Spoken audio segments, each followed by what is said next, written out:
വാർദ്ധക്യത്തിലേക്ക് കടക്കാനായിട്ടുണ്ട്. 40 അല്ല 50 കഴിഞ്ഞ് 60 കഴിഞ്ഞ് 70 കഴിയാറായിട്ടുണ്ട്. എന്നാലും വ്യഭിചാരം ചിന്തിച്ചു കൊണ്ടിരിക്കുന്ന ഒരു മനുഷ്യൻ, എന്നിട്ടും വ്യഭിചരിക്കണമെന്ന് ആഗ്രഹിക്കുന്ന ഒരു പ്രായമുള്ള മനുഷ്യൻ, വ്യഭിചാരം ഇഷ്ടപ്പെടുന്ന വൃദ്ധരായ ആളുകൾക്കാണ് എന്ന് നബി തങ്ങൾ പറഞ്ഞത്.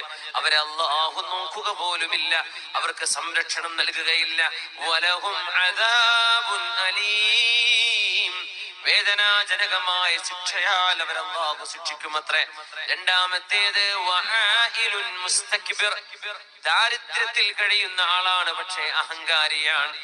ദാരിദ്ര്യമാണ്, ഒരു നേരം പുക ഉയരാനുള്ള വക പോലുമില്ലാതെ ദാരിദ്ര്യത്തിൽ കഴിയുന്ന മനുഷ്യനാണ്. പക്ഷേ ആര് സത്യം പറഞ്ഞാലും അംഗീകരിക്കില്ല. പിടിവാശിക്കാരനായ ദാരിദ്ര്യമുള്ള ആള്, അത്തരം ആളുകളും പേടിക്കണമേ. മൂന്നാമത്തേത് തങ്ങൾ പറഞ്ഞു